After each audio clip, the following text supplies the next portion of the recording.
Andrew Hutchings here, not a licensed physician, not giving medical advice. It's purely educational and for entertainment. I was on a train and just going through some news on my phone, and I saw something about court case of paramedic going to prison or not going to prison or something. I don't really know. I don't really care.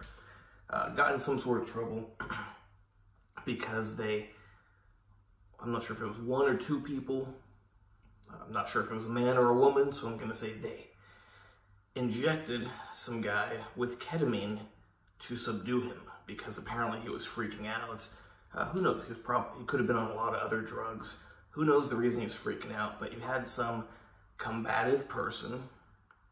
Police were trying to detain him or something, and paramedics injected him with ketamine. Now, the news is trying to say that the paramedics killed him, that the 500 milligram injection of ketamine killed him, that it sent him into cardiac arrest. Now, is that possible? It's possible. Is that likely? It's not likely at all. Now, here's why well, first of all, anything's possible. It's possible a meteor will land on you right now. It's also possible that he had a pre-existing heart condition. It's also possible he was on a bunch of methamphetamine or something. Normal people will not die from injecting 500 milligrams of ketamine. Normal, healthy people. That's a completely safe amount of ketamine. In fact, we don't even know how much ketamine it takes to kill people because it's that safe. We can theorize about how much it takes to kill people based on animal studies, but in reality, we don't know how much it takes to kill people. A lot of drugs, we know how much they take to kill people because people overdose on them.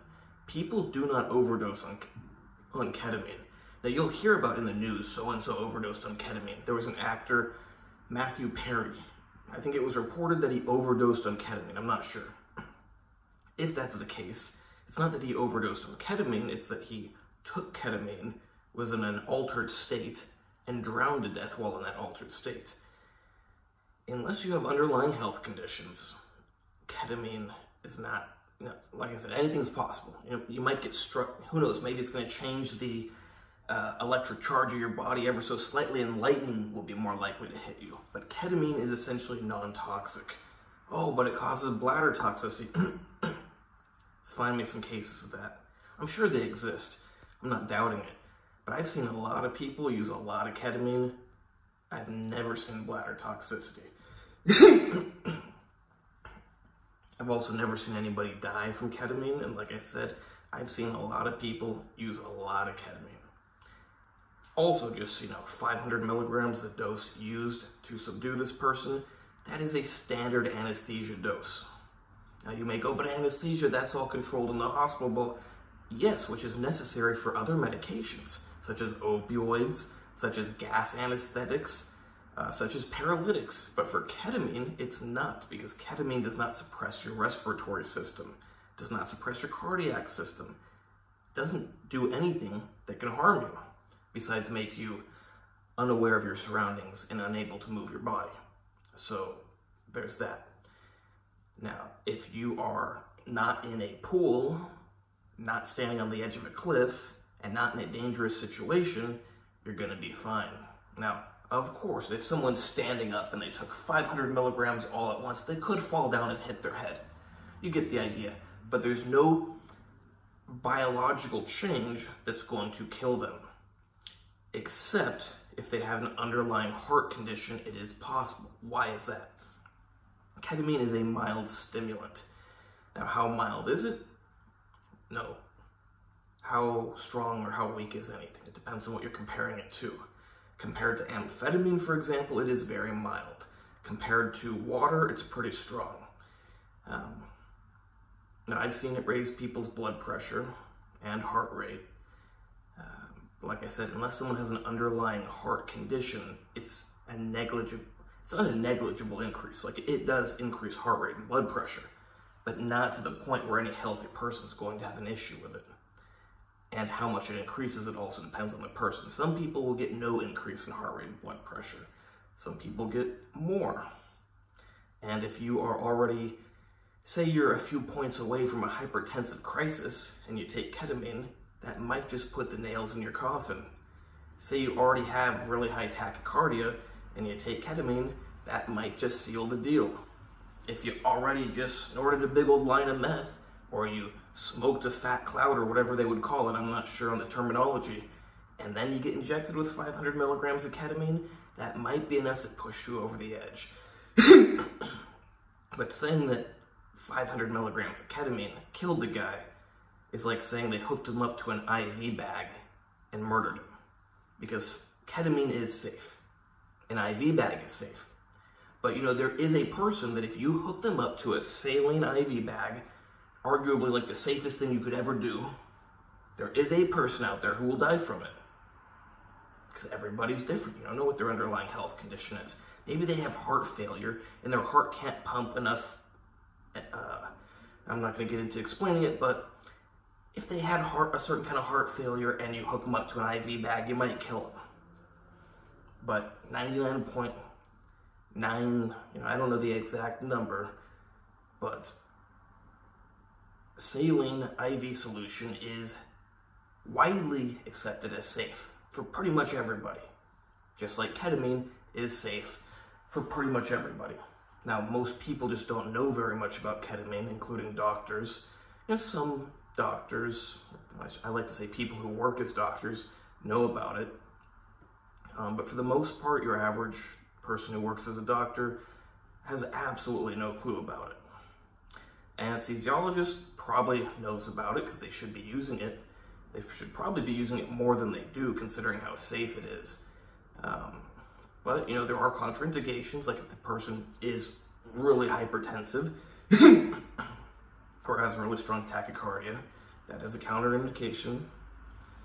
But you could counteract that with other safe medications like benzodiazepines, which also do not kill people unless they are combined with something else. I mean, technically, certain benzodiazepines, like I believe alprazolam, has some other toxicity non-related to its pharmacological action. But the pharmacological action of benzodiazepines does not kill people. So, you know, talk about the safest things you could possibly give someone. IV bag of saline, benzodiazepines. I wouldn't list benzodiazepines because there's a chance that the person's taking opioids. You know, especially in America, that's a decent chance that the person's taking opioids. And if you mix the benzodiazepine with the opioids, could kill them. But let's assume people that aren't taking drugs. IV bag of saline, benzodiazepines, ketamine, those are the safest things you can give someone. So no, that paramedic did not kill this person. That paramedic should not get in any trouble whatsoever, considering it's like giving someone a glass of water. If they happen to die from that, it's not your fault. You gave them a glass of water. It's harmless. Ketamine is harmless. As scary as it sounds, as scary as horse tranquilizer or animal tranquilizer sounds, it's harmless. And I hate when people do this animal stuff. It's like with ivermectin. It's a human medication, which is also, I mean, a drug is a drug. A drug may be more effective in humans or more effective in animals, but a drug is a drug. Ivermectin, for example, it's a drug which is used in humans. It's also used in animals, like a lot of drugs are. Ketamine, it's a drug. It's used in humans. It's also used in animals. Once again, like a lot of drugs are. But for some reason, you get certain drugs that the media slanders by calling them animal drugs. Ivermectin, that's a horse dewormer. Ketamine, that's elephant tranquilizer. Is that true or false? It's true, but that doesn't change the fact that it's also widely, well, both of them are both widely used human medications with established safety profiles. In fact, ketamine safety profile is like as big as the whole planet. You don't have many safer medications than ketamine. So I hope you, I don't care about the case or anything or whatever you'd call it, but you know, you gotta always question what you read on the news, what the so-called experts say. Like, how did it get ruled that that paramedic killed him? Or did manslaughter or second-degree manslaughter? Who knows? I don't know what the outcome was, I don't remember. But how did that actually get ruled? Because anyone who actually has medical knowledge would say unless you're gonna convict someone for giving someone a glass of water, you should not convict someone for giving someone ketamine, because it's that safe. Hope you like this video. Please like, subscribe, and comment. Check out my other videos. Check out my Instagram, Andre Hutch, ANDREYHUTCH. You can hire me there for training, consultations, coaching, advice, plans, whatever. Same thing with diet, same thing with supplements, same thing with special supplements, same thing with harm reduction. Only thing you can't get is medical advice, but you don't need it because you can get medical information, which is just as good. I just don't attach the I advise you to do this part. For example, say you want to get some blood work done. You don't know what blood work to get done. You don't know what the blood work means after you get it done. You can come to me, and I go, well, I'll give you some information. This blood work list is a really good list to get. I don't advise you to do it, but this is a great list to get. You get the blood work done, and you go, hey, I want to know what it means. I go, great. I'm a great source of information. I'll tell you what your blood work means. I'm not going to advise you to do anything based on what I tell you, but I'll tell you exactly what it means. And you go, well, what good does that do me? I don't know what to do. I need someone to advise me on what to do. I'll go, no, you don't. You don't need someone to advise you what to do. You need someone to tell you what the good options are based on your blood work results. And then I provide you with more information, and I tell you what all the really good options are.